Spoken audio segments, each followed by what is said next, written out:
What is going on, my good people? Thank you for tuning in to another episode of Say That Podcast. And you already know the drill. Don't say this, say that. I want to thank everybody who tuned in my last episode with the great Exit fame. I've gotten a lot of positive feedback on that one. It was a really dope interview. So if you haven't seen it already, go watch it on YouTube, or you can listen to it on Apple and Spotify. And while you're over there, at least on Apple and Spotify, make sure you follow the podcast and subscribe on YouTube. That really helps. But y'all know where to find me on Instagram. It's REPETE617, my personal, and say_that_pod's the podcast page. For today's episode, ladies and gentlemen, legend doesn't even begin to describe the word of the man sitting to the left of me right here. You know, if you're from the northern part of Massachusetts, you know who this guy is. If you don't, you about to get hip to someone who's been in this game for a very long time and will continue to be here for a very long time. So let's give it up for the legendary Easy Money. What's going on, Peace, baby? brother. Appreciate the kind words, man. Appreciate you having me. Absolutely. Legendary sounds good, man. Sounds It does. good. It's like very that. well earned, I will say that, too. appreciate You know you, what man. I'm saying? Word. So, Word. all right. But we got the album 01830 out now, right? We got beats by the great DJ Manipulator and features from Term, Snuk, Skyzoo, and Masspike Miles, and more.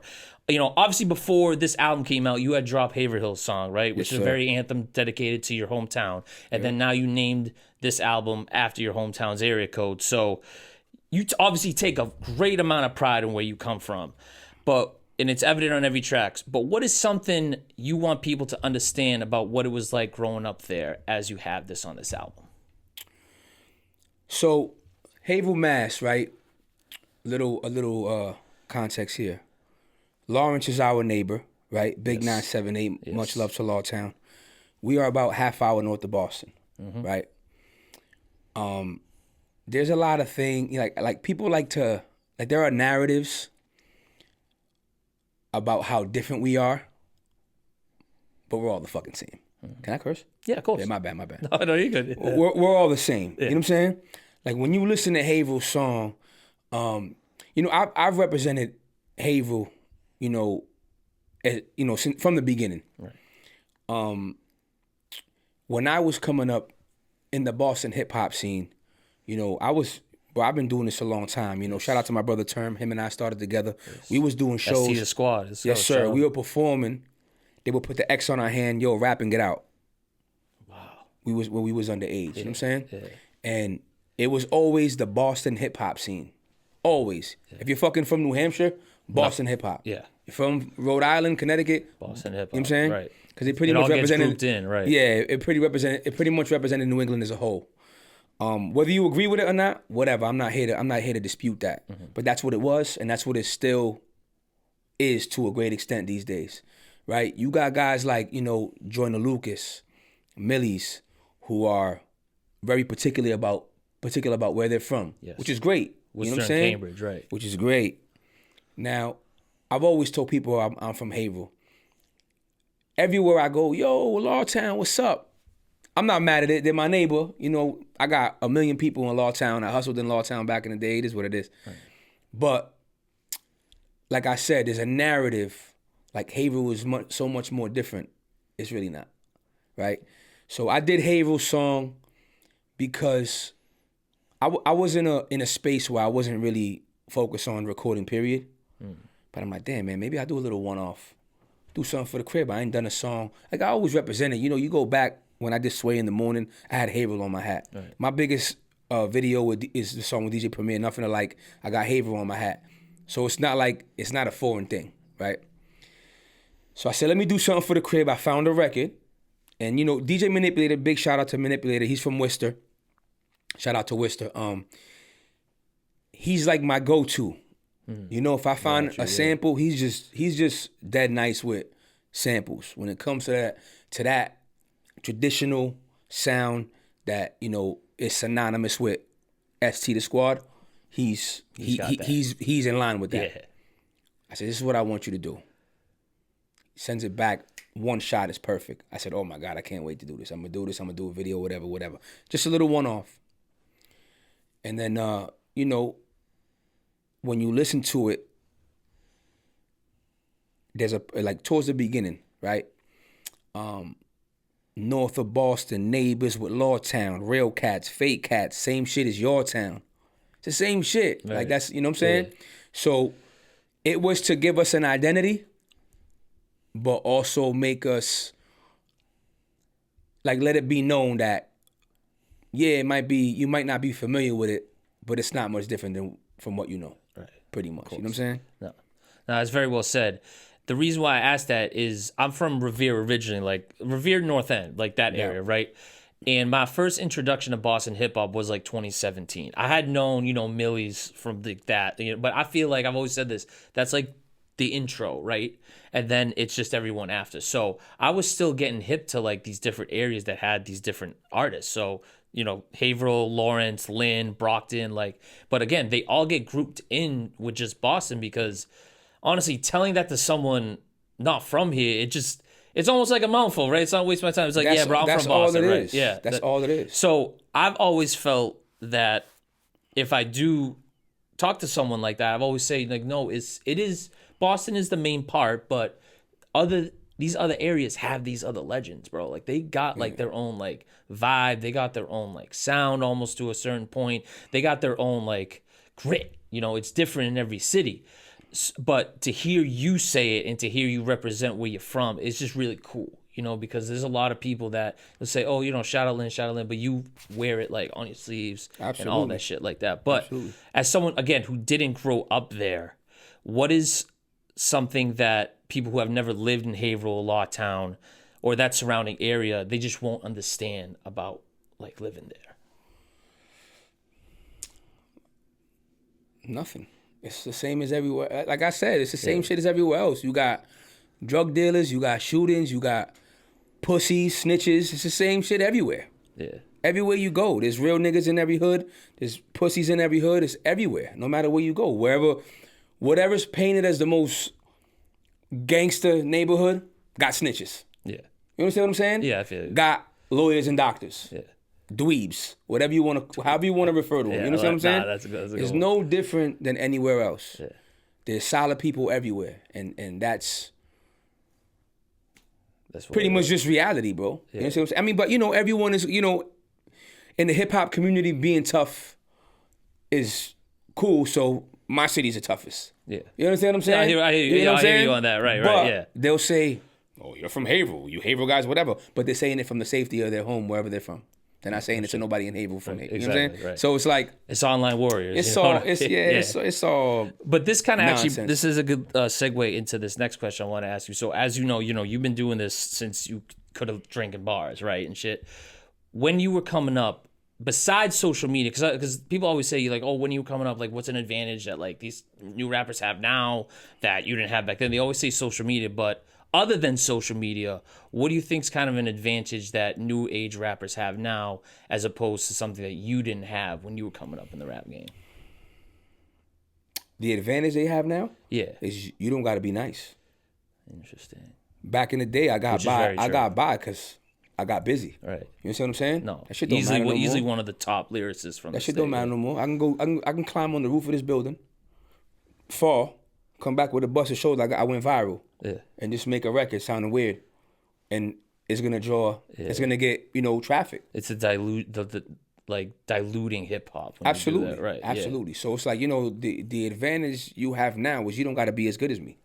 You never will be, but you don't have to be. Yeah. You know Right. No. Exactly. So that's like what coming up, bro. You got to remember too, like to go back to the Boston thing. Yeah. People from Boston. They take very great pride in being from Boston, and they're very possessive and protective of Boston. Right. Yes. So when they would say Boston, oh, but he's not from Boston, and I'd be like, bro, I'm not trying to rep Boston. It's not that serious. Yeah. I don't need to be from Boston. I'm not. You know what I'm saying? They even get crazy with Cambridge, and Cambridge is right there. So where are we coming up? We're performing everywhere in Boston. Yeah. So you got these cats from Lawrence, Mass, and they're rolling their eyes, and by the time we get off stage, y'all did y'all thing. You had to earn it, bro. Right. You understand what I'm saying? And it's like, the other advantage they have, which I don't really consider it an advantage, but it is an advantage because when you don't gotta leave the comfort of your own home, right? You can just sit on your bed with a laptop in front of you and make content. Yeah. smack your girl, pistol whip her, and boom, you're viral. You're on World Star. Yeah. You understand what I'm saying? I feel you on that. Yeah. We had to move around. Like, it was mandatory to move around. I still feel like, you know, moving and shaking is always the most effective way of, you know, being heard and establishing yourself. But people have that. You have people who, you know, Soulja Boy's a trendsetter from that, right? He blew up. He started on the internet, and, you know, so that's another advantage, you know? I hear what you're saying. I think it's more a like I said, the delusion of hip hop, where I have 16 bars somewhere. Am I good? No, that's why I'm not fucking rapping, right? Yeah. It's the people that take that, you know, they post the content, right? And they post some like just them dropping like stupid ass bars or something like that, right? Goes fucking viral, and they think they can do it. It's like, no, bro, they're laughing at you. They're not laughing with you. Well, that goes back to what I said. You don't have to be nice. Right. The bottom line is that you don't have to be good. It just proves what I said. But do you think we're coming back to that era where lyricism and stuff matters? It's never not mattered. It's never not mattered. They just pretended it's who you're speaking to and whether or not their opinions are valid. Yeah. You understand what I'm saying? I understand you, yeah. I always say this, right? I respect everyone's opinion for the simple fact that they're entitled to it. Whether I value it is a whole nother discussion. You understand what I'm saying? I understand. Yeah, absolutely. So it's like, with that said, it's like when you're speaking to people who are of the culture, who live and breathe this shit, bars matter. Right? To me, bars matter. Of course. Like, I don't care about... But you love hip-hop, bro, and you respect hip-hop. You got fucking vinyl all over your wall. Exactly. Yeah. So, you know, when you're speaking to somebody who's a casual, this is the thing, though. This is what happened. Hip-hop became a trend. Yes. Right? That's a good point. Motherfuckers don't live and breathe hip-hop. They don't love hip-hop. They ride in the wave because we are everywhere. Right. It's the number one genre in the world right now. You sell cars, you got a hip-hop beat in your commercial. Yes. You fucking selling burgers. You got a hip-hop beat. Sports are synonymous with hip-hop. We run everything, bro. Correct. Hip-hop runs everything. You can't escape us. Right. So it's a trend, right? Yeah. So these people, they're just riding the wave. They don't know culture. They don't know they couldn't tell you the elements. You know what I'm saying? Yeah. People who always...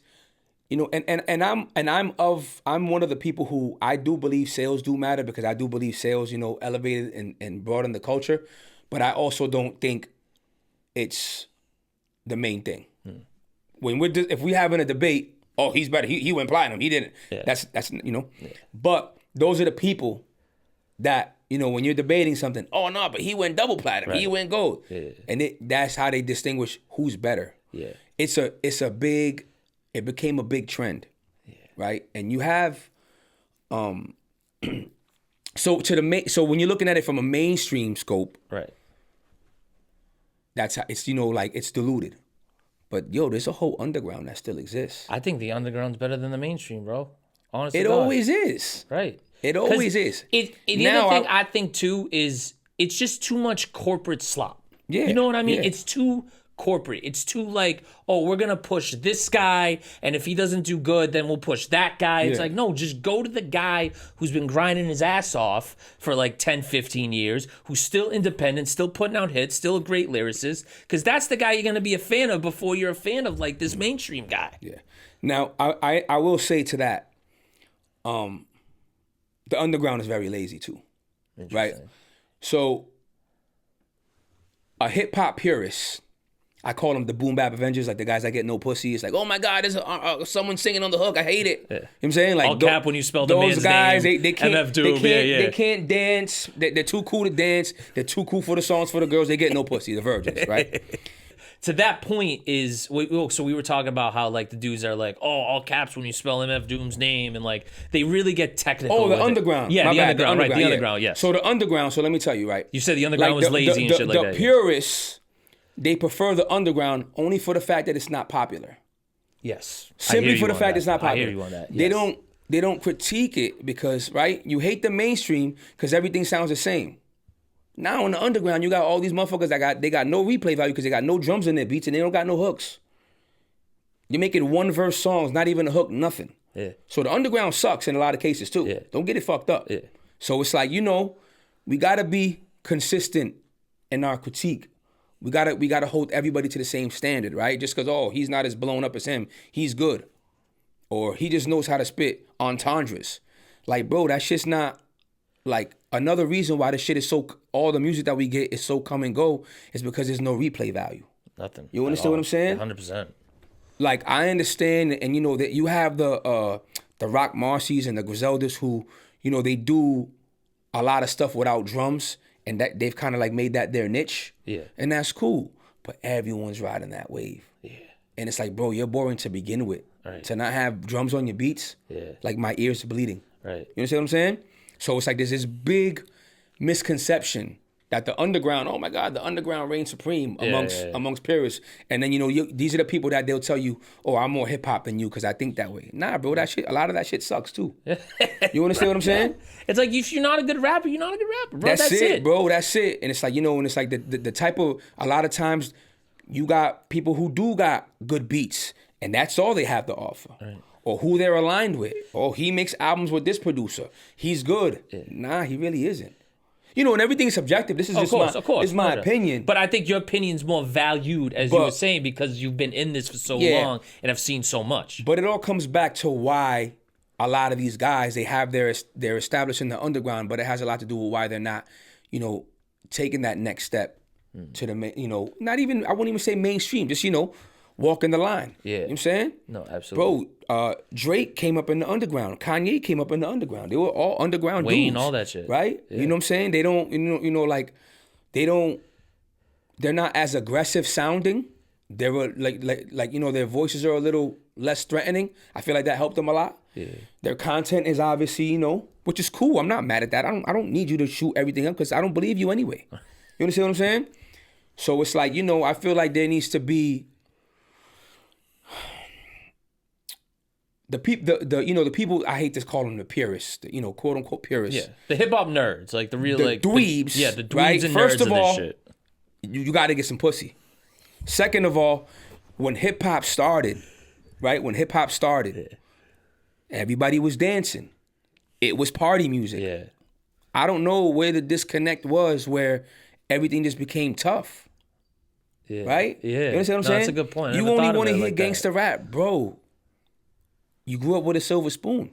Yeah. There's nothing wrong with that, but that's so far-fetched from your reality. How do you hate everything else that much? Yeah, and so this is a point I want to kind of make on that or go off of that. That whole era of like that SoundCloud era, we'll call it, right, from like 2016, let's say like 2019.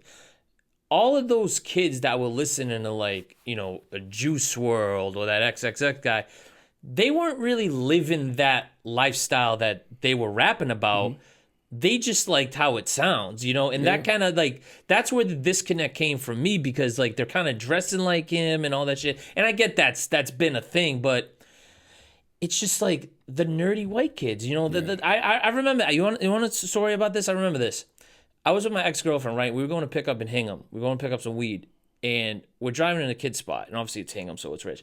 But this kid's house is up on a hill, right? He's coming down. He's all zanned out and shit like that. I'm like, bro, like, your house is 10 times bigger than mine. What the fuck you want Zans for? Why? Because, like, Juice WRLD and XX said it was cool. It's like, bro, they did it. That don't mean you got to do it. You just want to follow the trends because it's like, oh, it's just like, oh, I'm so depressed. And, like, you know what I mean? Like, true, too. That's my experience with that. And you know what? To be fair, I do understand it because, right, why do people, a lot of people, they do drugs, right, since you brought it up.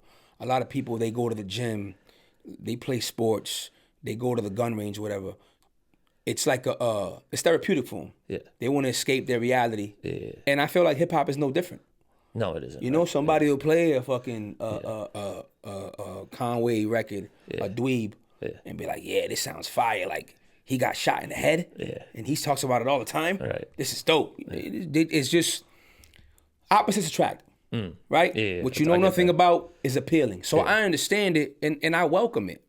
I don't, you know, but it's just, you know, I just feel like I just wish people were a little more open-minded, right? Correct. You don't have to pick a side. It's almost like hip-hop is almost like politics. Yeah, exactly. Right? Oh, I listen to Underground, so I can't listen to that song because that song is platinum and that's on the radio. I can't, I'm not, you know what I'm saying? It's just, it's weird. Like, yo, when the shit started, bro, Big Daddy Kane, one of the greatest that ever fucking did it. Shout out Jeff Porter. That's one of his favorites. Don't get it fucked up. Yeah. He had backup dancers. He was doing splits on stage, and that shit looked fly. Yeah. That shit was amazing. And nobody ever questioned his credibility or whether he could rhyme or whether he was authentic. None of that. You understand what I'm saying? Yeah. All of that, that's where it came from. That's where it started. And then, you know, it kind of took a shift. You know, when the gangster rap came out, which is great. I love gangster rap too, bro. I love it. Yeah. You know what I'm saying? People would call my music a little aggressive too. But it's like, you know, the big disconnect, right? With the big fucking hip hop civil war was when Puff and them came out, and there was a Jiggy era, and, you know, the underground was beefing with them, right?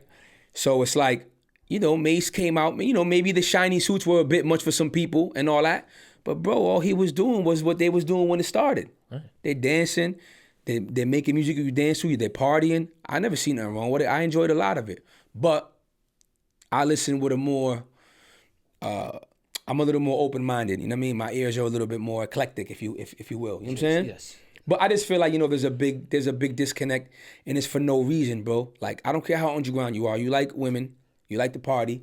Why can't you listen to music Right. that you can't listen you know, to that Drake, encourages like, you know that? what I mean? You understand Right. what I'm saying? Yeah. That's just weird to me. You know what I'm saying? I think a don't big know. part of it too is where they're being fed, like the takes or who they listen to, right? So let's just DJ Academics, right? Obviously the hugest like fuck up in all hip hop media, like hip hop media, I should say. Would love to like, slap him. Right, exactly. But that's what I'm saying. Like all the new age kids who listen to him because they're like, oh, he's funny, whatever. All the vets want to knock his head off, right? That's the disconnect to me. Is you got this generation of hip hop fans being fed these takes or these opinions and some shit like that from a guy who's clearly not a fan of it and only likes, like I said, mainstream hip hop because that's all he fucking talks about, doesn't credit the underground, whatever. That's also where the problem lies, is kids are impressionable already. You know, preteens, teens coming up like that. You're impressionable. You want to do and say and think like somebody else. So you're going to get fed that until you got to realize he's wrong, bro. I don't care if he's the biggest voice. Yeah. He's not the smartest at all. Well, that's the thing, though, right? The big problem is that, you know, the majority of people are just wave riders, right? Yes. They're afraid to say something is good. If you two say this is bad and I enjoy it, I gotta act like I don't like it. That's how people generally think. Yeah. I will say this: the beauty of hip hop is that I could listen to NWA, I could listen to Wu-Tang. Then when I don't feel like listening to that, I could listen to The Roots. I could listen to Mos Def and Kweli. And then when I don't want to hear that, I could listen to fucking Nelly if I want. Yeah. That is the beauty of hip hop. Hip hop is the most universal genre there is. Correct. Right? And this is what I mean by this. This is what I mean by that. And there's no debating it. No. You can take any genre of music, anyone, take the instrumental as is. Once you put a rhyme on it, it's hip hop. Right. You can't do that with no other genre. No. Right? Yeah. So I'm just realizing that, yeah, right now it's all coming to me. It's the most universal genre there is. But we don't look at it that way. We don't appreciate it as such. Yeah. Right? Yes. This is the wildest thing to me too. Is, you know, the virgins, the dweebs, they particularly hate when somebody sings on a rap song. I don't get that. Right? Let's go back. Nas came off of Illmatic. He wanted to sell some records. He didn't want to be a project kid forever. Right. He samples fucking Houdini. It's hip hop, bro. Yeah. Hip hop as it gets. Houdini. Lauryn Hill sings, oh, he crossed over. I hate it. Which camera do I look into? What you fucking dweebs don't understand is that all that gangster rap that you love comes from R&B. Yeah. It's all R&B samples. Yeah. R&B soul samples. So to hate, to love, you know, hardcore hip hop and dislike R&B is contradictory. It makes no sense. There's even some R&B singers singing about some hard shit too. No, for sure. But what I'm saying is like they just write it off immediately because they hear the voice singing. Yeah. I don't get that. So virgin-y, bro. Get some pussy, please. I've always thought that actually improves a rap song in some aspects. It broadens it, right? Yeah. Because, you know, I could rhyme on the hardest beat in history, and, you know, if I'm just doing a rap hook, I'm a little more it's a little more, you know, it's not gonna reach as many people. Yeah. that same song, same bars, same beat, you put a singing hook on it, it makes it more appealing, you know? Yeah. And I'm not saying you got to do that every record. I don't do that every record. I love records with scratches. I love that shit. I live for that, you know? But I don't understand the mindset of that. Oh, it's bad because somebody sang on it. You didn't even listen to what they said. You're not even giving it a shot. You just heard the singing and that's it. I think with that, right, it's part of this weird trend to be like, to sound different, right? But you don't actually believe it. You just want to sound different It's to just somebody it's else. a false narrative that Right. that's not hip hop. When indeed it's still hip hop. Yeah, exactly. You understand what I'm saying? Of course, I hear. It doesn't make it any less hip hop. It's hip hop. Right. It's just it's these dweebs and fucking nerds. Oh yeah, for sure. There's so little that like I feel like people could do about that, and just to the point of like if you encounter them, you just gotta say your piece and be like, bro, you're wrong. And like I always say, man, everything is subjective. You're entitled to your opinion, just like I'm entitled to believe your opinion sucks. Exactly. You know what I'm saying? Yeah, no That's shit, it. right. Simple as that. Facts. But as someone too who has been selling records, right, physicals and all that shit, because that's another thing that's starting to come back as people are valuing that more. Yeah. Do you also think that's part of like that dweeb kind of culture where they buy these vinyls, but it's just to like almost like look cool and be like, oh, I have this and like this, that, you know what I mean? Or is it more so like I wouldn't the opposite? I don't know. I wouldn't. I mean, that could be the mentality of some of the people, but I mean, buying vinyls has been a thing ever since the inception, ever since it began. So I wouldn't say that. You know, I still buy CDs to this day. Oh, of course. You know what I'm saying? But I have 2 CDs from you. There might be people who do that, who do it with that mindset. You know, but I don't really think that. Yeah. You know. I buy CDs from Massachusetts because, first of all, I like the music, right? But secondly, I want that to last. Like, that's going to last forever. Like, I have the Drug Money CD from you and Finelia. Like, Shout out my man Finelia. One of the funny story about that is, too, he was selling them outside of Faneuil Hall, and that's obviously where he's everywhere. Right, he's now everywhere. Yeah, Finelia is like the walking embodiment of outside. Right, 100%. He's everywhere all the time, all over I remember Boston. I was walking back from Amtrak. I seen him on the bike. I was like, Finelli's like, he be outside. He's outside. Yeah. With Drug Money, he was selling it. And obviously, I knew what that was from like interviewing Term and Fabian, and like obviously Chairman Chow knows who that is. So I'm like, you're Finelia. Like, you got that track with Easy Money? He goes, yeah. So I caught that from him, and I'm like, yo, like that's what's up. But that's my point is I buy from the people that I know, first of all, are elite musicians, but secondly, it's something that I want to last like forever as I have it. Like, I'm sure you got a crazy vinyl. You also know what streaming pays versus what, that's you the pay other for. part. You know what I'm saying? You know my $10, $20, $15 goes farther handing it to you for your album than it ever will putting it on streaming. And there's not a platform that's just sitting there taking a percentage for, and jerking us for free. Yeah. For nothing. And that's just so, and that's another thing too I want to ask you about. That advent of streaming, right? And like as you get paid for rapping and stuff like that, like how kind of was that for someone of your stature where you were like, oh, now we're doing this and we're not really getting paid as much and shit like that, as opposed to like, when you used to get radio play and like all this stuff. Yeah, well, to be completely honest, I'm not somebody who like I work a job. Yeah. I'm saying? Yeah. But so no matter what, if I get a few dollars off rap, perfect. Every all the extra helps. But it's like, it's just, obviously like, being in the game and you're obviously paying attention to it, and it's like, what is this about? I'll never forget, bro, when Static, shout out to Static, he goes, yo, you heard of Spotify? I'm like, no. He's like, this is gonna be the new thing. This was years ago. So I went and subscribed to Spotify and didn't use it for like 3 years. I was paying him just because he told me what it was, and then I started seeing what it was becoming. And at first I was like, wow, this is convenient. Maybe I should start using it. Yeah. I wasn't thinking about, who's getting paid what. I should have cared, right? But I kind of didn't, because like I said, it's not like my only means. It's not my means of how I eat by any means. You know what I'm saying? So, but seeing it and then understanding it. It sucks, it sucks because it's just wrong. Yeah. I don't understand how you do this, how you start this platform, and it's a lot of manipulation in it too. You know, like I don't understand like I don't know if this is the right word, like your template, like how you create this and be like, oh, we're gonna jerk these motherfuckers in. Yeah. You understand what I'm saying? No, like 100%. But it's corporations. It's all the win. There's no such thing as a moral victory. Never.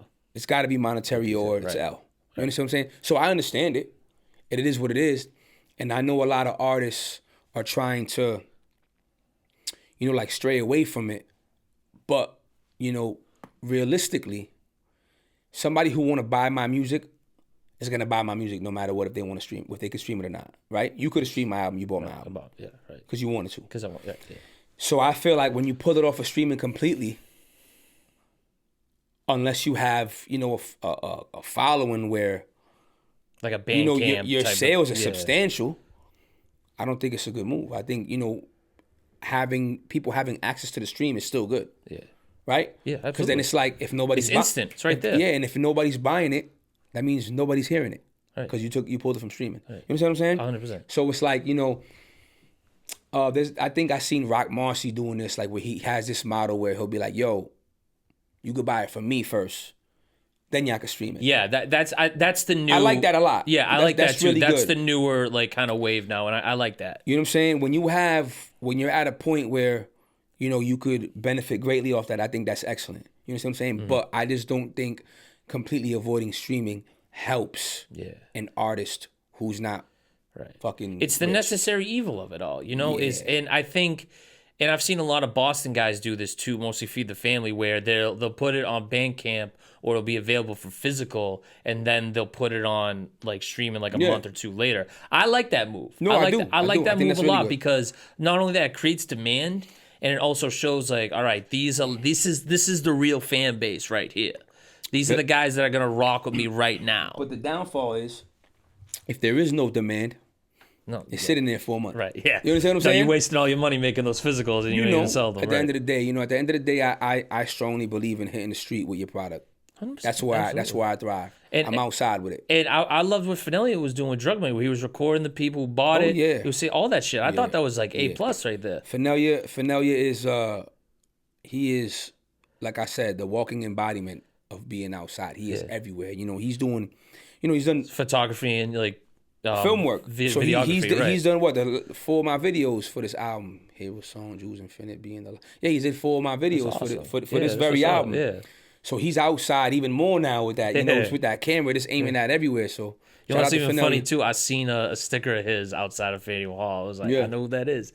And that's my dog, man. Yeah, and at the Boston Music Awards, he came up to me and he was, filming different people, what they thought. I was like, yo, this dude's just outside. Nah, like, that's my man. Not that I forget he's a rapper, but like what he's doing right now with all like that filming stuff, I'm like, wow, he just really found his own lane like that. That's awesome. You use who you are, because Finelia is a Boston legend, for sure. 100%. You use that to your advantage, and people can be like, "Oh, you doing this now?" Yeah. So I think it's a great move for him. I wouldn't know the first thing about shooting a video. Oh, me neither. That's why I like shout out Mike Scarfa. That's why I let him do. And he is nice with it. Shit. Yeah, he is nice with it. PSP Flicks. He's definitely gets busy with it. Yo, he's all over my YouTube. Yo, this is a plug right now. Yo, hit up PSP Flicks for all your videography, photography, all that shit. Hit that man up, bro, because you ain't gonna regret it. Also, we're probably gonna do this at the end too, but follow me everywhere. Subscribe at Easy Money ST. Yes, you can plug it in right there. Anyways, it's all good, bro. Yeah, it's all good.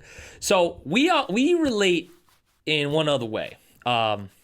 We both wrestling. Oh, I know where this is going. Yeah, we both wrestling fans, bro. And I what did Jalen Brunson say in the press conference? These are the questions I want you to ask. Yeah. I got it. All right. So, a funny story though. So me and Jeff Porter were in New York for Term's release party. Things I seen, and Snuk was there, right? And Snuk was wearing that hoodie that's got all the throwback WWE superstar logos, like Kane, The Rock, Stone Cold, all that. I was like, I know exactly that's what you're talking about. Shout out my man Snuk. I told him, like, yeah, I watch WWE. It's like, I'm mostly been watching AEW right now, too. And he's like, yo, AEW's trash, bro. Like, immediately, I was like, oh, it's one of those combos, bro. But I will say, Snuk, you my man, but he'll shit on AEW, but we have a wrestling chat. Oh, that's awesome. A few of us have a wrestling chat. Yeah, that's awesome. And he'll hop in the chat, be like, yo, y'all see what happened here? Like, So bro, you hate it, but you watch it. Yeah. So do You know you what I'm watch saying? AEW at all? I don't at all. You don't at all. Okay. I have a couple times. I watch a couple. Like I watch one of the takeover. No, that's NXT. That's what am I NXT. saying? That My was bad. NXT. See, I'm lost. I don't even watch NXT either. Yeah. But like I watched what is it? Dynamite. Dynamite, Yeah. yeah. I watched one of those. I thought that show was very good. Yeah. One of the shows I saw was very good. I tried watching one of the.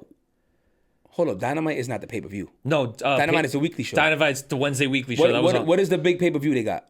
They got All In, All Out. All In. One of the first ones. Okay. One of the very first yeah. ones. I watched that. That was a very good show. Yeah. So I tried tapping into one of the shows, for and sure. fam, the production is like Oh, it's not WWE level. it's like right. projects, bro. Yeah, yeah, Like, I can't. When I'm watching, you know, when I'm at home and I'm watching the WWE, like just the visual makes me not want to get to the product. Yeah, interesting. You know what I'm saying? No, and every once in a while, if I'm scrolling, I'll stop and I'll see it, and I'll watch it, but I don't. It doesn't really attract me like that. That All In production was good. Like what I saw there was fire. That's what made me want to check it out. Yeah. So you think it's definitely a production thing more so than like an in-ring thing? I think a lot of the in-ring shit is horrible too. I feel like it's kind of botchmania over there too. Interesting. Some of the shit's dope because you know some of the people are just excellent at what they do. Yeah. But overall, I'll be watching some of that shit not really good. So you know what botchmania And this was is, time though, out. right? Time out. This was a couple years back. I haven't been back since. It might have improved. So you know. I will say it did. So Okay. if you're interested, it did. Yeah. But so you know what botchmania is, though, right?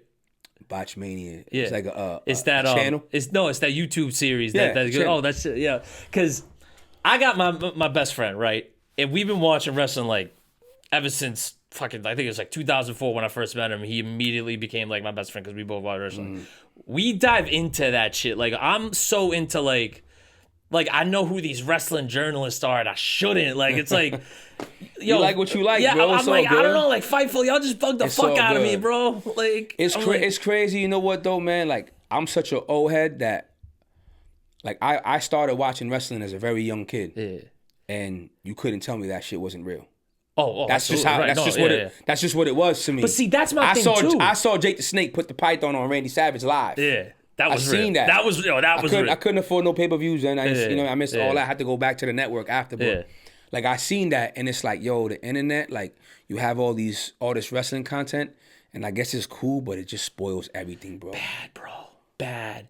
And I Everything, hate and that it's like, shit, yo, dog. and you know, I hate it most for the talent. Yeah, like Like, look at Paige. She got robbed of she got a pop. yeah, no, she did, but that people shit should have knew. been- My dad texted me. I'm like, That pop should have been legendary. Yeah. And she got robbed of that because these motherfuckers leak everything. you want to know something too about The Edge shit, my bad, but when Edge came out of the Rumble, I didn't know shit. Nobody knew. Nobody That's knew, the beauty, right. bro. Yeah. And he came out and that shit was legendary. You want to know about Paige too? When she debuted in AEW, I was at that show in New York at Arthur Ashe.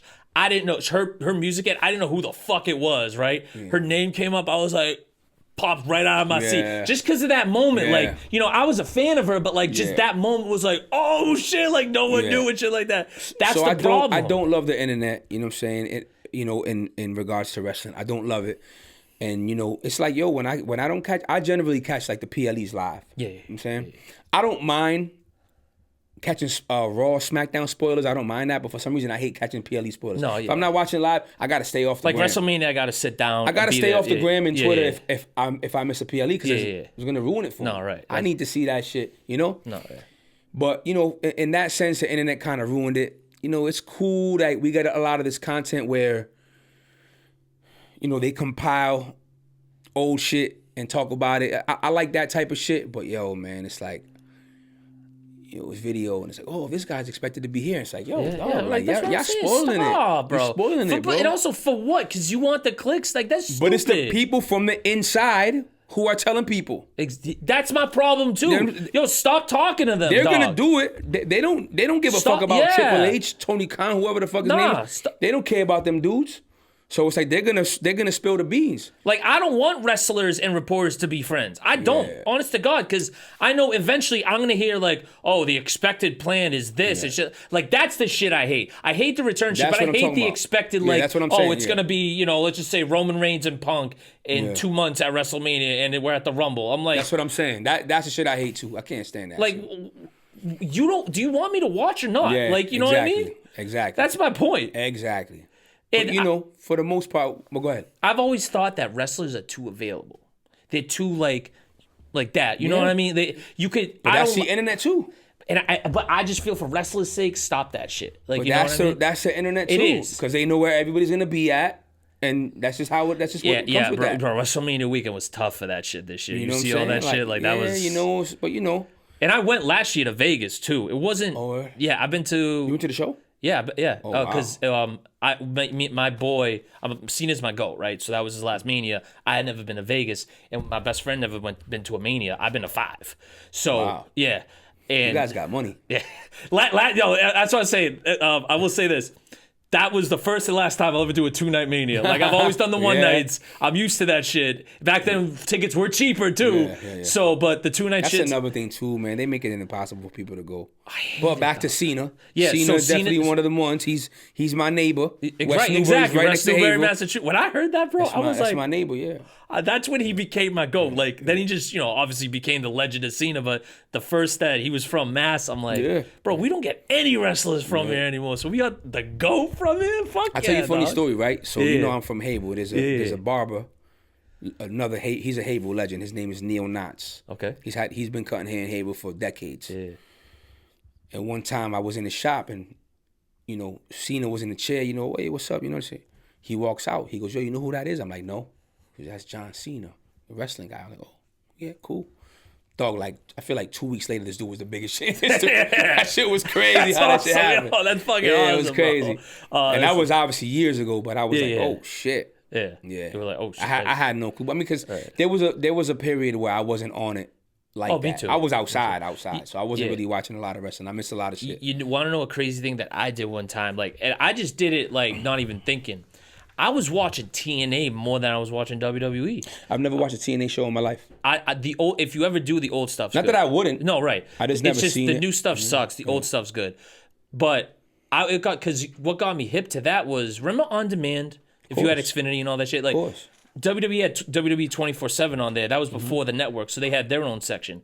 But there was another subsection for just like wrestling, and I'm curious. I'm like, all right, what the fuck's in here, right? So it was all TNA. It was like when Kurt Angle went there, I was like, that can happen? Because remember, I've only watched WWE, so when he disappeared to show up on TNA, my dad put on, I was like, that's a thing? I wasn't really around for not that I wasn't around, I really wasn't paying attention. My brain wasn't really developed. I was still a kid. Tell you how old I am. Let me show my age here, bro. Okay.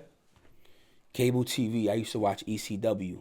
Okay. Midnight, 1 in the morning. It was channel 63 on the box that I had. Yeah. And I just see these dudes all bloody. I'm like, yo, hold up. And I used to fuck with ECW heavy. Yeah.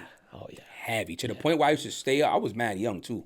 Stay up. Wait for it. Yo, is it going to come on? Yeah. The nights that it wasn't on, because I wasn't sure when it was going to come on, then I kind of got it down when the schedule was. But ECW was that shit. That was that shit. It was that shit. That's some shit I've went back and watched, because like I said, when I wasn't hip to that. They were gone in 2001. I was already 4, so I really didn't. I think my first real wrestling memory was, funny enough, I remember this because I remember being a kid. So I remember this vividly.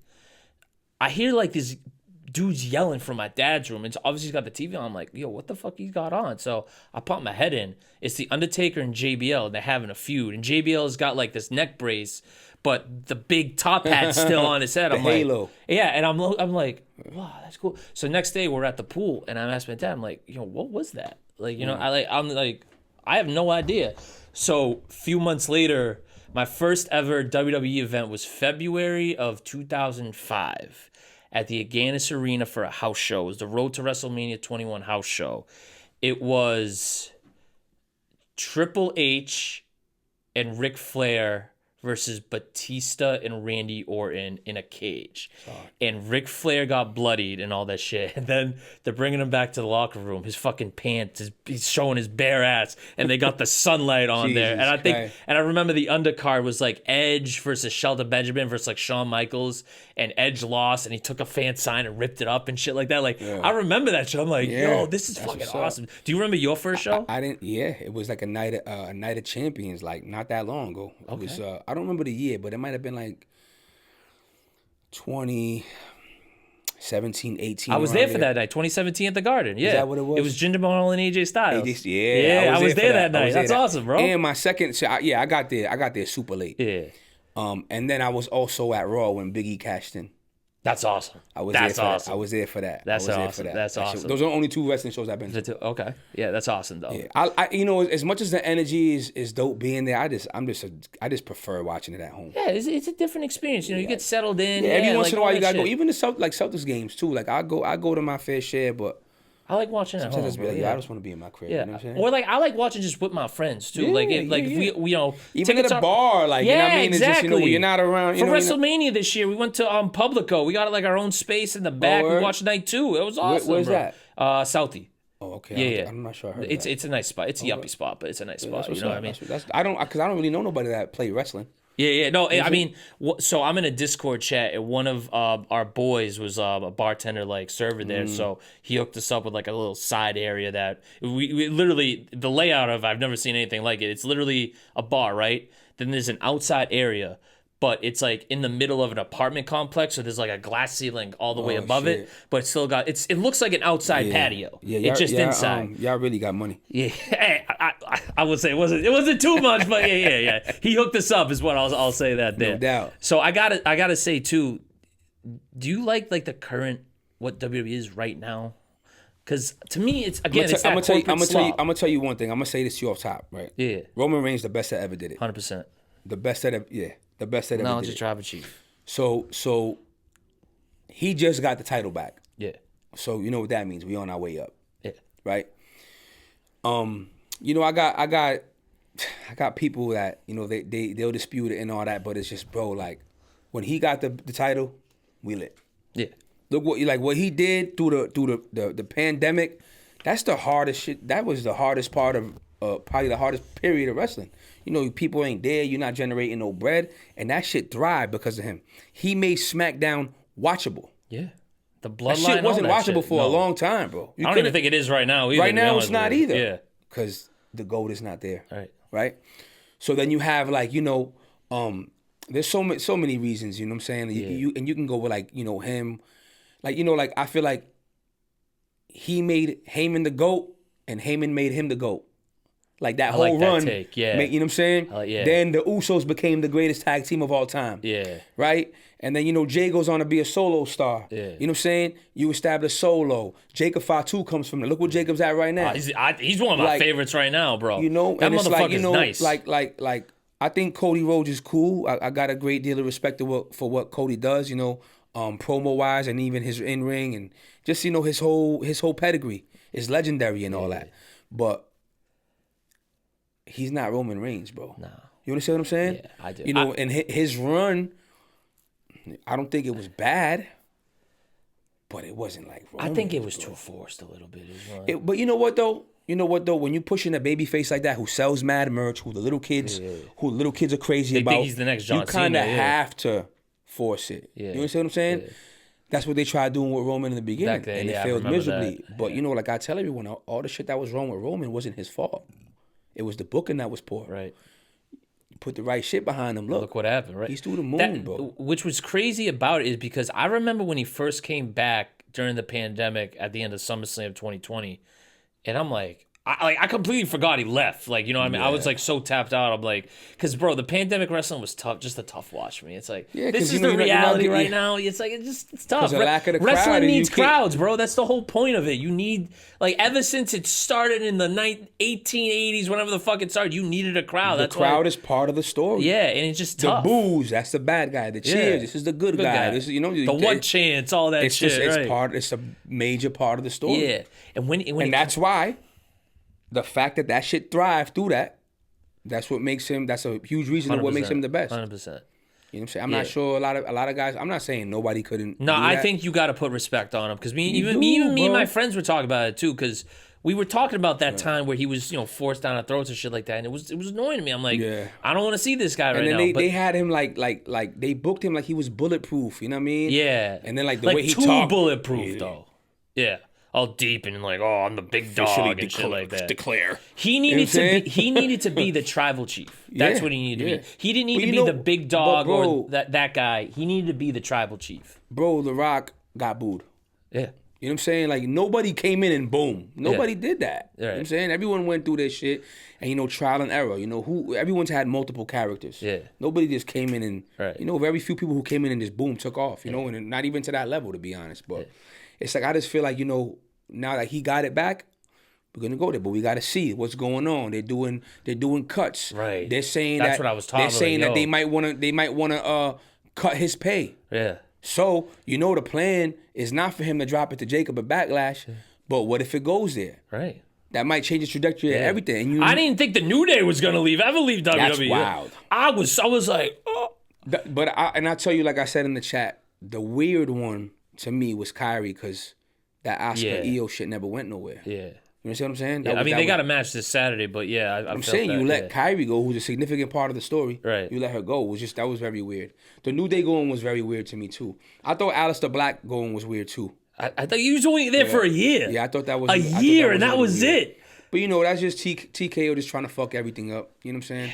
But yo, I'm telling you right now, bro, if they push Roman out, yeah, I might be on that AEW shit. It's coming in July, bro. If they do, I got you with some tickets. I might be on my AEW shit, bro. I don't know, because that's where they're going though. They don't want to go to TNA or even Japan. He's the guy that makes me stay up and watch the whole Raw. Yeah, he's absolutely. the one. No one does that. I agree. You know what I'm saying? And you know, like I fuck with Punk, man. I think Punk is good. My beef with Punk, excellent. In-ring, excellent on the mic, probably one of the best that ever did it on the mic. You know what I'm saying? And there's a huge gap between him and Roman in that aspect. Yeah. But it's the optic, bro. Yeah. You look at these two dudes, like, this dude got a chance against him. Always has been, yeah. Come on, bro. Like, he got, you know, I'm real big on that, because, you know, I grew up watching Hogan, when it was monsters. Savage, right. It was monsters, bro, you know? Yeah. So it's like, you know, I feel like we're going to get, you know, we're going to go in a better direction now that the man is back. But I want to get through Saturday. I want to get through Backlash, and I want to see what happens. This will come out Wednesday, so I'll be interested to see like the reactions. So you know, if he drops it to Jacob, which I don't think he will, I feel like you got to make that work. Yeah. You got to make your cash cow happy. I don't give a fuck who you are, bro. So you know what I did like about, you know, the little interaction with Seth at the beginning of Raw last week.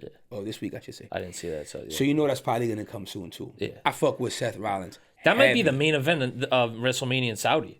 I fuck with Seth Rollins super heavy. Yeah. And this is the thing. Right? Roman is a spectacular performer in the ring. I agree. Seth can do a little more. He's a great...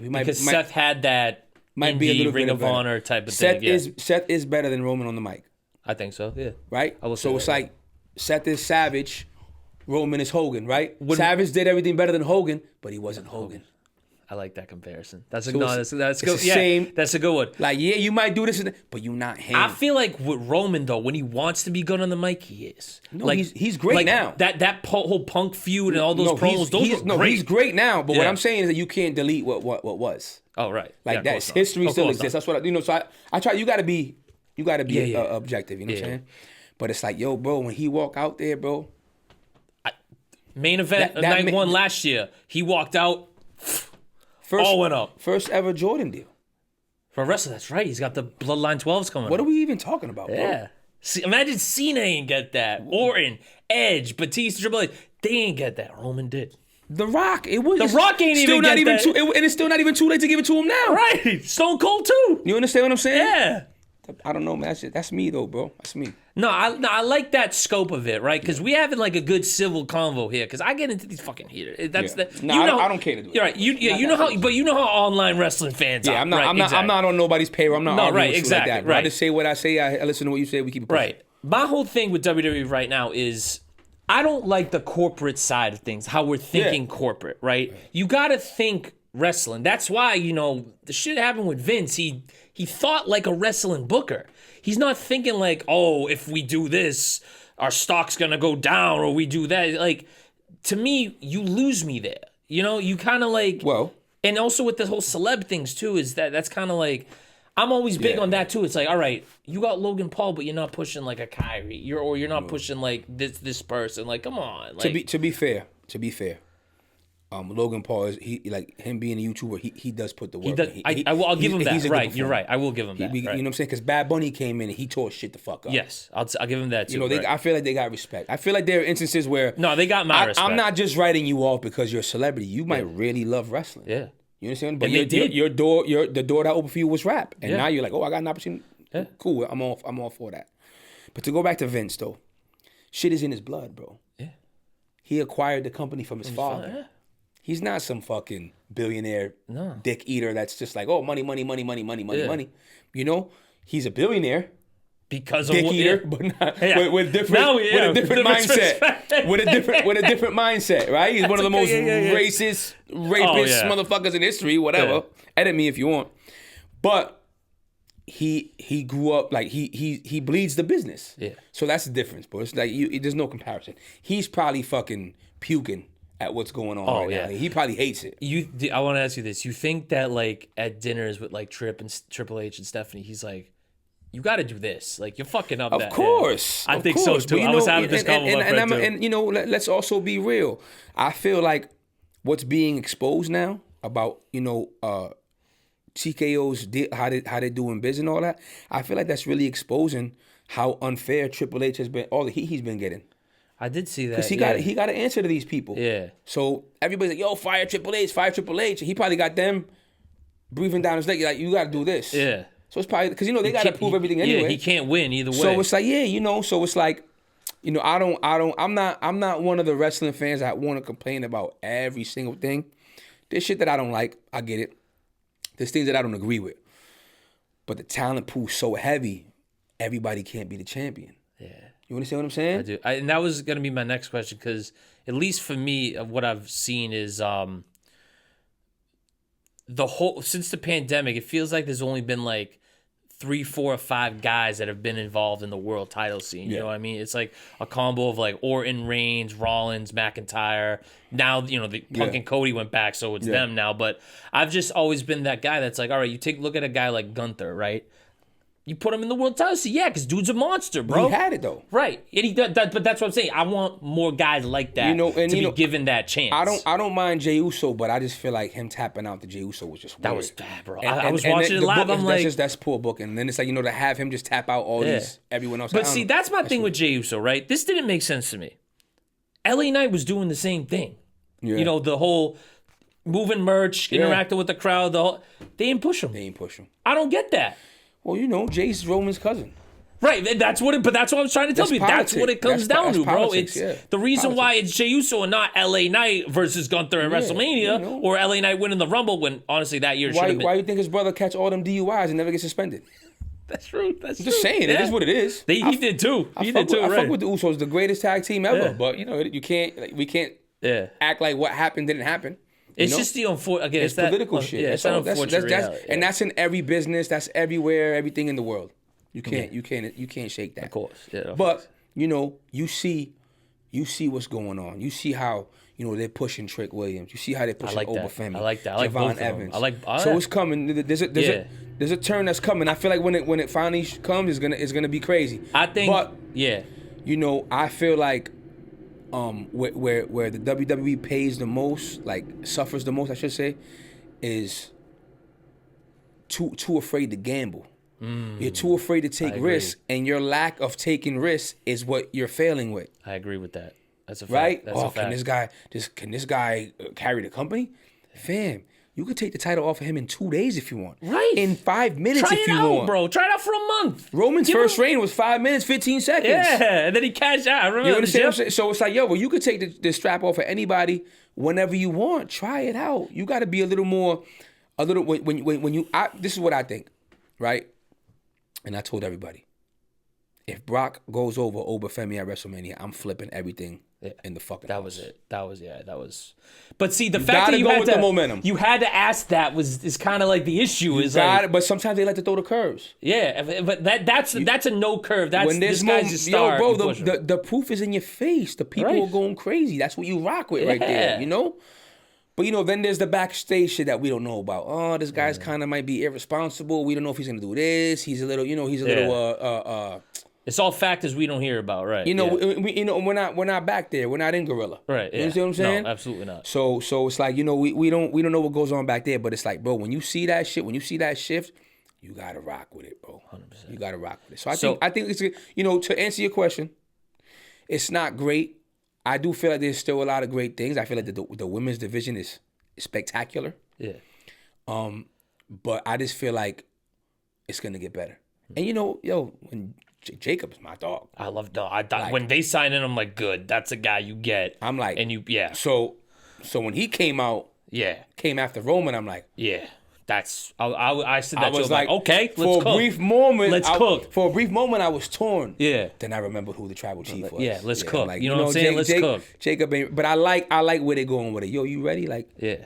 Can you feel these shoes? I've always looked at like a title like the World Heavyweight title objectively, where it's like, okay, you put it on like a monster. Like, you know what I'm saying? The Big Show had it, Kane had it, Mark Henry, fucking the Great Khali had it, right? Talk about trying out shit. Yeah. Like that fits that guy. You know what I mean? Yeah. And even when we're talking about trying out shit, remember Jeff Hardy won the WWE title? Yeah. One of the best moments ever, right? Drops it a month later at the Rumble. That's, I mean, okay, but that proves my point, right? Yes, but exactly. He had the momentum, and you pulled the trigger. Yeah. You gave him a month. It wasn't what you thought it would be. You took it off him. That's it. Simple as that. What's wrong with that? Your business didn't fucking shit the bed. I'd rather the moment at that point. Like, even RVD beating Cena at Hammerstein when Paul Heyman ran out count the 1, 2, 3, and he won the WWE title. Lost it 22 days later after Raw. The whole thing is you gotta gamble, bro. That's life. That's business. Yeah, that's you gotta gamble. That's sometimes what WWE it pays, has sometimes to do. it don't. Right. And you're never losing. It's like, yo, what is a bad gamble in WWE? Fans boo. They still there. They still paid for the fucking merch. They still paid for the ticket. Right. You know, so it's like, I don't know, man. It's just there's just things that, you know, obviously it's easy to say when you're not doing it. Yeah. Right. So it's like, I always look at it. I always look at things realistically. I'm not in them shoes. I don't know what it's like, but it seems kind of fucking logic to me. Let me go back to like the nerds and dweebs, right? For wrestling this time, you'll get the nerds and dweebs that'll complain about WWE this, that. Oh, Raw's all let me watch. What the fuck you complaining for, dude? If you complaining, don't watch. Like, you know what I mean? Don't buy the ticket. You're feeling, you want to feel a gratification, like, hole in your life where it's like, all right, wrestling is my life, so I need to consume it. But, like, then stop complaining. How about the same nerds that say, oh, they're not pushing new stars? And then they say, nah, Oba can't go for Roman yet. Right. Too soon. Jacob Fatu, perfect example. Never happy. Yeah. That's never happy. Because, you know, when I'm talking about when Oba called him out at the post show. Yeah. Nah, he can't go after Roman yet. It's too soon. Like, make up your minds, man. I think either one of Oba or Trick is winning the Rumble next year. So, another thing, too, I'm not mad at that. But another thing with me, though, too, right, is, like, the stories and all that. I'm very much into the stories and all that, right? And, you know, leading up to Mania, my boys was like, oh, this Mania is going to suck. I'm like, yo, I judge the actual show. When I watch the actual show, if I like what I saw, it was good. Yeah. And you know what everyone else said. Night 1 was horrendous. Night 2 was fire. Yeah. Night Which 2 I was agree great. with. And that's it. I said you give me a good show, I'm content. Yeah. You know, I'm not gonna nitpick. That's why real virgin shit. Like, you want to complain about every aspect of the thing, show, bro. right? Shut up. You know what I'm saying? Like this, they didn't do this spot, or this guy is. I'm like, bro, like. And Roman hit him with the stairs. He should have gotten disqualified.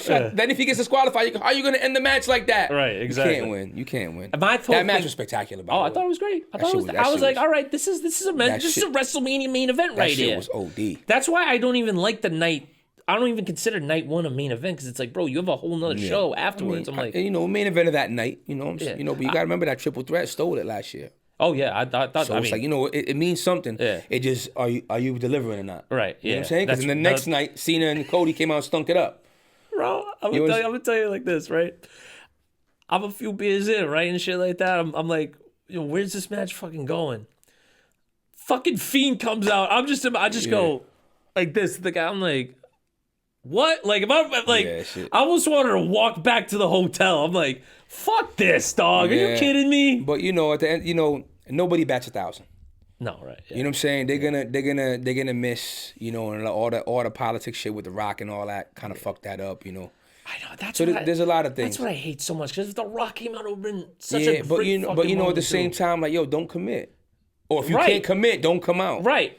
You understand what I'm saying? Like, oh, I'm free. Let me just pop out. Yeah. I just feel like, you know, and I'm a rock fanatic. Like, I fuck with the rock heavy, but No, but he's doing it wrong. It's selfish. Yeah. For you to be like, okay, I'm available right now. Let me pop out. Bad Blood 2024 And then just comes out. and then Nothing you back happens out. afterwards. Like, I don't know. I wasn't feeling that at all. Yeah. And I feel like, you know, like you would think as long as he's been in the business and his lineage and the respect he has for the business, he would think that way. Yeah. You see what I'm saying? Right. You got motherfuckers like McAfee and Jelly Roll, like, yo, man, I love wrestling too much, man. People ain't fucking with this. I'm done. No, right. You heard about that. Yeah, McAfee pulled out of a main event storyline. Yeah, I mean, Because at least he had the wherewithal to be like, all right. He respects the business. He could have like, nah, man, I need this paper. Yeah. Fuck it. 'Cause that's what TKO wants, celebrities you was talking about, right? Yeah, exactly. So, you know, I mean, we can go all day. You know, right? You speaking my language, man. That's what I mean. Hip hop and wrestling, I could talk it all day. You know what I'm saying? Well, that's why I got to give a good shout out to at least West Side Gun, because at least he's incorporating that. Man. You know what I mean? So let me tell you about Wes. Yeah. Let me tell you about Wes.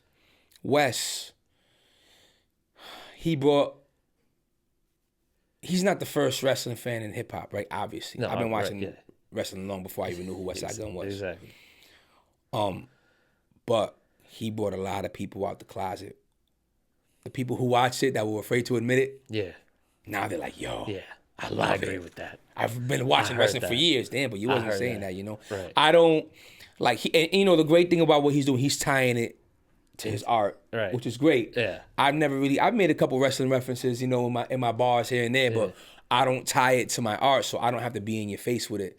But now everyone's doing it, and that's what makes Wes special, man. Like, you love him or hate him, he's influential, bro. No, You know what I'm saying? absolutely. I love when somebody come along who, you know, he's clearly inspired by Wu-Tang and Right. you know what I'm saying? Yeah, The Griselda, they're clearly inspired by the Wu-Tang, the Mobb Deep, the Locks, but they come and they bring their own influence. Yeah. That shit is dope. You know what I'm saying? So One of shout my out to him. favorite things that, and this is how I know he was like just not like a casual wrestling fan. Like he really knows the shit when it comes to wrestling.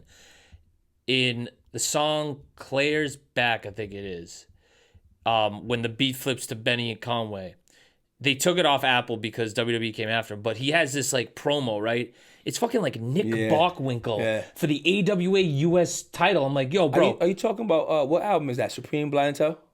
No, it's one? it's. I think it might be one I of think the there's Hitler. one on there. I think there's one on there too. Yeah, but that's what I say. He does like that old ass shit, Yeah. right? He does like the AWA, NWA. Nah, That's how you know the he motherfucker's a wrestling Bro, fan. I'm you like, know, listen, man. and I'm not trying to judge anyone on a know scale, you but know he fucks with wrestling because he's front row. every fucking That's how that's support. When you coming out your pocket, that's bottom line, the best form of support. That will always be the best form of support, right? Because I always say the best way you can support me is buy my CD. Right. He's pulling out his bread. Let me get this Right front there. row ticket. And He's kicking him out's crazy. Yeah, that was wild. I mean, wherever he decides to tell a story of that is I'm you know me, I'm super hip hop biased. I don't care if he slaps somebody. right. You know what's up. But that's the thing though, right? And I try to tell people are like, oh, you know, this is a lot to do with the disconnect. Yeah. Oh, why would they treat him like that? I'm like, yo.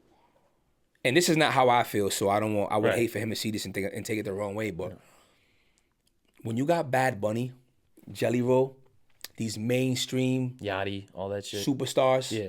West Side Gun he's not that type of big fish. Right. You know what I'm saying? I do. So they're treating him like, but it's like, you know, that's just them not knowing better. Yeah. I think if somebody knew better, like, yo, this dude's front row, this dude's spreading mad. I mean, that's why he started his own wrestling we don't promotion. we don't want to upset this guy. He's Nah. fucking spending all the money in the world with us. Absolutely. You know what I mean? So I mean, he's not a wrestler, so you can't push him. But if he's back, I'm giving him some shit to do. putting him on the camera. Yo, Right. we got West Side Gun. AEW made him a theme song and all that yeah, shit for Shelton Benjamin, Bobby Lashley. So that's dope. Yeah. But like that was my thing too. Yeah. This guy's always there. I'm doing something with that guy. I want to work with that guy. Because he clearly likes it enough that, okay, and then you can introduce him to a new audience. Like, yeah, he's not this mainstream big fish, like we said, but he'll become that guy that you still understand. Like, you know, okay, this is my favorite thing, too. You know, all these fans that sit front row, the sign guy, the guy with the green shirt, guy with the Trinidad Tobago flag.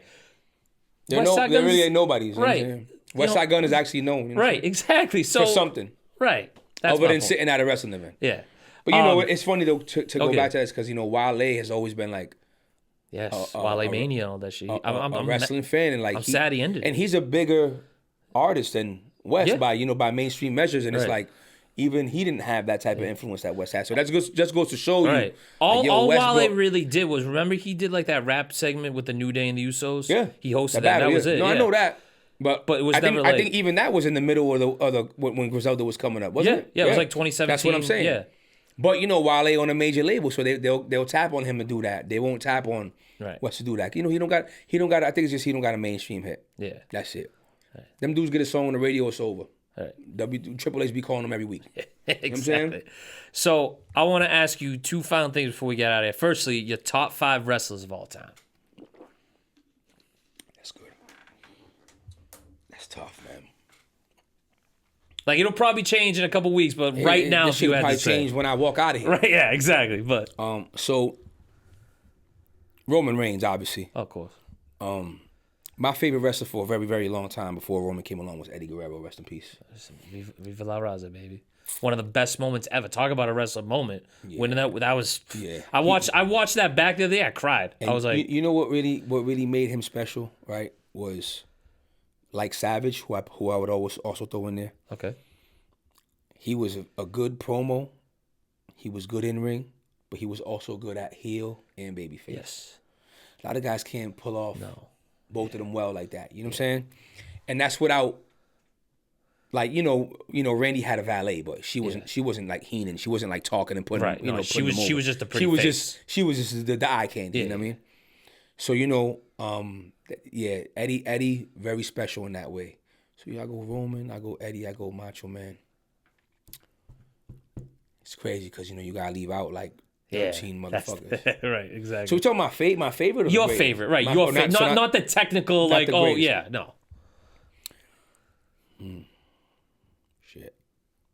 My first favorite wrestler ever, Superfly Snooker, was my first favorite wrestler ever. I'm showing my age. I'm showing my age. So I'm gonna put him. I'm gonna keep him on deck in case, because there might be two that comes to you, So I'm gonna go Roman. I'm gonna go Eddie. I'm gonna go Randy. And Superfly. Well, I'm gonna keep him over here for now. Okay, in case I think of somebody else who I feel is more deserving. Yeah, I'm gonna go Seth Rollins, bro. Okay, I like that. I fuck with Seth Rollins, heavy duty.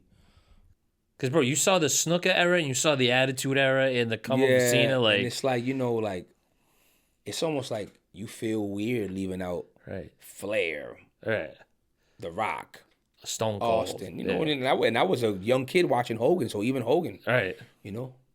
So what I got? 4? Yeah. I'm going to throw Cena in there. Okay. I'll throw Cena in there. I like that. I got? Roman, Eddie, Cena, Seth, Randy Savage. Yeah, okay, I like that. And I'd have to go with them over Snooker. Yeah. But see, I like that because my dad was the one that got me in wrestling. Like, he was the first wrestling fan. Like he told me all these stories. He goes to fucking Atlanta for the first ever War Games. Wow. He saw he still watches. Oh yeah, 100%. But he watches everything: Raw, NXT, AEW, SmackDown. Like, oh wow, he doesn't have like a personal thing. He just wants to fucking watch the show. But that's why it's like I can talk to him about it, and plus also from what he's seen as a fan, because he's born in '63, so he saw. In syndication, fucking the Von Erichs in Texas, and Dusty Rhodes get beat up by the friggin' Four Horsemen in Atlanta and all that shit. Like, so live? Yeah, he wasn't there. He saw it on TV. Live on TV. Okay. But he was there for the first ever War Games, though. He still had the shirt too. He showed me it not too long ago. I'm like, I'm fucking framing this shit. I'm not selling that shit. Yeah. And he has a shirt from too, the Crockett Cup. Wow. The Jim Crockett Cup. And he was in the Boston Garden when they showed the first WrestleMania on that big syndication. I was like, that's crazy. So he's seen some shit, and he's been to shit with me. Like, he's been to 3 WrestleManias with me. We've been to 23, 24, and 29.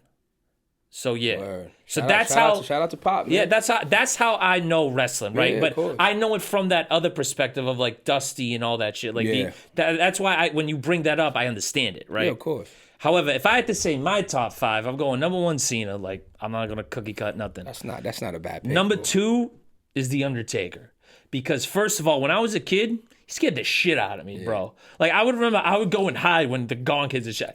But Undertaker, one of them ones, bro. But the best gimmick ever in wrestling. I was just gonna say that, and possibly the best entrance. Absolutely, most intimidating, all that shit. Number 3, I'm gonna say Randy Orton. The reason why is because legendary. That's it.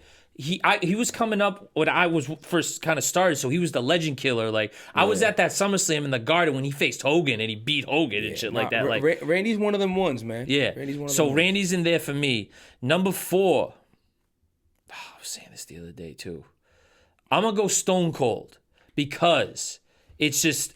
He's I mean, Stone Cold, anytime man. the glass breaks, bro, it was like I watched all that shit back. I'm like, and that's the best part with how we know shit. You ain't know shit back then. You hear the class, you're like, like you know what I mean? How hype you must get.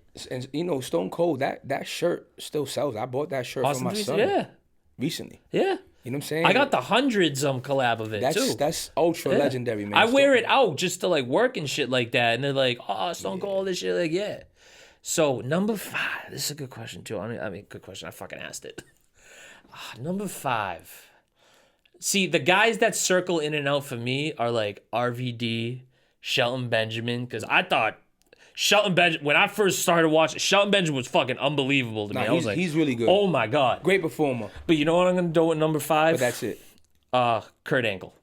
Kurt Angle, yeah. I think See, we got, yo, like, not to cut you, but our top 5 aside from Cena is completely different. Right. And they're both legit. Yeah. You know what I'm saying? Exactly. Both legit. Yeah. You know what I'm saying? So I got to ask the one final question of this interview. What's like your favorite ever memory of wrestling? Like whether watching it or whatever it may be, if you had to say. Let me see. See, the thing with me is like, we couldn't afford pay-per-views. So I can't even act like, yo, when Hogan turned heel. Like, I can't. But, yo, I got some fond memories, bro.